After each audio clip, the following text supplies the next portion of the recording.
On the Thursday morning of December 16, 2021, one of the most media-covered prisoner exchanges in modern history took place. Reportedly as part of a diplomatic agreement between the US and Russian governments, Viktor Bout and Brittney Griner were agreed to be simultaneously released from custody.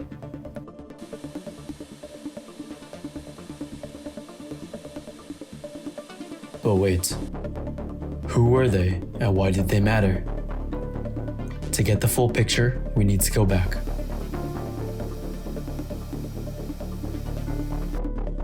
Over the course of this video, we will be applying game theory to discuss the power dynamics between the two governments involved. In March 2008, Russian arms dealer Viktor Bout was arrested in Thailand on charges of conspiracy to sell weapons to a terrorist group. He was extradited to the United States in 2010 and was subsequently found guilty and sentenced to 25 years in prison.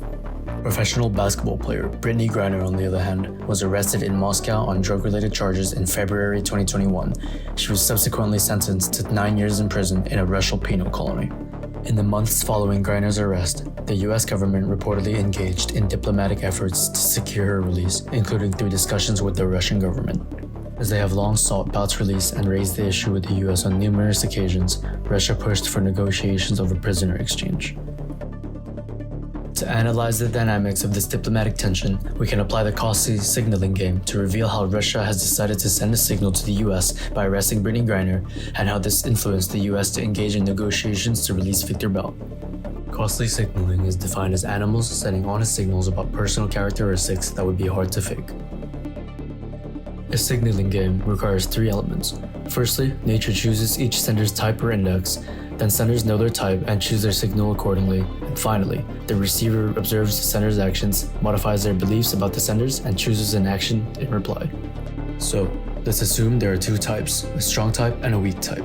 Russia in this case would be deemed as the strong type. The justification for this is evidenced by repeated antagonization by Russia to the US across the years, with US sanctions doing little to stop Russia's multiple actions of aggression. The signals are either to take a hostage or not. As Russia knows they are a strong type, they decide to imprison Brittney Griner, giving them a payoff of -3. This is a costly signal, as they expect a negotiation or retaliation from the receiver. A weak country, on the other hand, would face greater backlash if they were to display the same signal, costing them -10. Now, after displaying this signal, if the receiver chooses to concede, the payoff to the sender would be 9. If they choose to retaliate, the payoff to the sender would instead be 5, which is lower but still remains positive, as it assumes that the sender will still gain something from the receiver in the long run.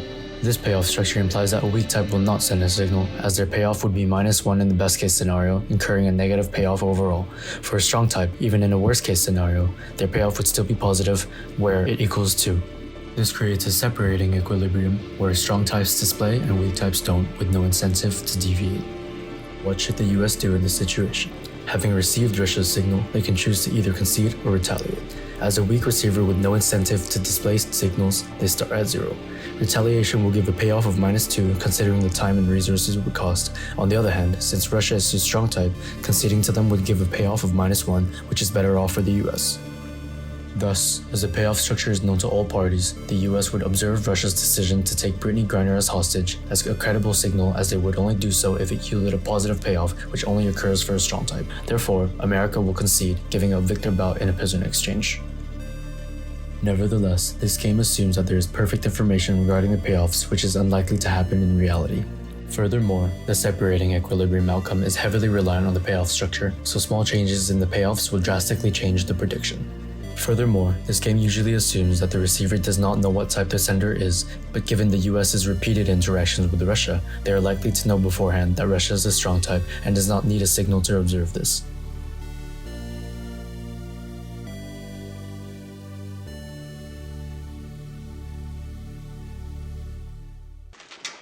Едешь сюда?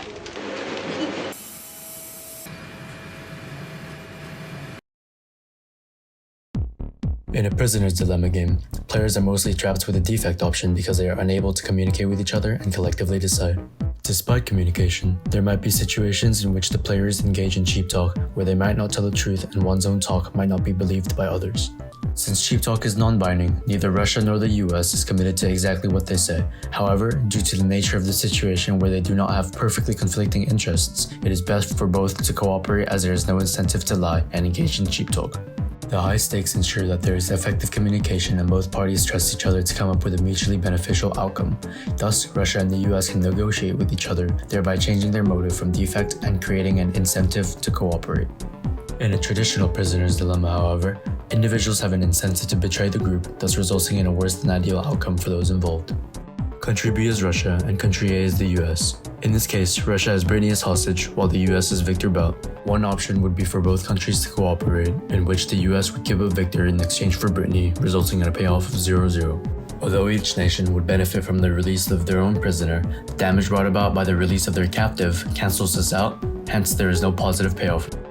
It should be noted that doing this, however, could indicate to other countries that the US is willing to pay an extremely high price in exchange for an American hostage, thus creating a reputation of an easy target for more hostage situations. Two other options include having one nation comply and the other defect. For example, if the US defects and Russia cooperates, the resulting payoff would be 3 minus 4. This is because the US would gain the most out of this, as they got more than what they bargained for, with Russia having to concede in their negotiations. Finally, both nations have the option of doing nothing and letting the hostages be kept, resulting in a payoff of -3, -2. Under this scenario, given its status as a dominant global powerhouse, America would suffer both internally and internationally. The Nash equilibrium in the traditional prisoner's dilemma is for both players to betray one another, even though mutual cooperation leads to a better outcome. However, if one chooses mutual cooperation and the other does not, one prisoner's outcome is worse. Our situation, however, demonstrates that both nations can negotiate and finally decide to work together by releasing their respective hostages. What can even be more interesting is the idea of the game being a repeated one rather than just a one-shot scenario. Looking at the 4 potential outcomes, we can investigate further into the future impacts of these choices. Firstly, the US and Russia decided to both cooperate and exchange Victor Bout for Brittany Griner, and shows that both countries are open to making deals and will allow for ease of future negotiations between them. However, other countries may see this as somewhat of a weakness. If the US cooperates but Russia defects, then this will mean that the US will be offering an unequal amount of resources to Russia for the return of Brittany Griner. This can have serious future consequences for the US. Firstly, Russia will know that in future negotiations with the US, they can be less cooperative and get better deals, as the US is more likely to back down from their position. Secondly, other countries will take notice of the apparent signs of weakness from the US, and we may see a situation where other countries are stricter on US nationals with the intention of gaining political power from the US. China is an example of a country that has used hostage diplomacy in recent years, most notably in its case with Canada. Thus, the US may potentially become more of a target for the Chinese.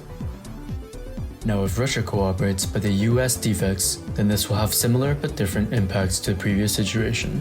Since Russia was the aggressor in this instance, the ease of which they retreat from their position means that the US will know in future negotiations that the threats from Russia are not so credible. Furthermore, if Russia was to engage in similar disputes in the future with other countries, these countries would hold a stronger position and would negotiate more aggressively, since they know that Russia has cooperated easily in the past. Finally, if both countries decide to defect, then it will lead to the countries having a difficult time in negotiating with each other in the future as they worsen their relationship. Nevertheless, as previously mentioned, the US will still lose more given its status as the biggest global superpower. Yet, other countries may still be deterred from engaging in hostage diplomacy with either country, since they know that the US and Russia will be stern in their stance and will not be able to be easily manipulated for the economic or political benefit of another country. In the end, both countries cooperated, leading to an equal payoff of 0-0. However, was the outcome truly equal for both parties? Were the values of the prisoners truly the same? As previously mentioned, Victor Bout had been arrested and extradited on heavy charges of arms dealing and linkage to terrorist groups, whereas Brittany Griner was arrested on minor charges of mere cannabis possession. When comparing the offenses side by side, there is a clear gulf in severity. One could even argue that Russia had premeditated these events in hope of taking a valuable arms dealer out of the US's hands and bringing him home for political gain. By taking advantage of being a strong type and displaying credible signals, Russia disproportionately escalated Brittany Griner's sentence and used her as a bargaining chip against the US, knowing full well that they would have to comply. Nowadays, with the increasing number of hostage-taking cases, the US presidential administration has announced policies to indicate the shift of their no-concessions attitude. However, to this day, it is still up for interpretation of whether the payoff for both countries was truly equal or not.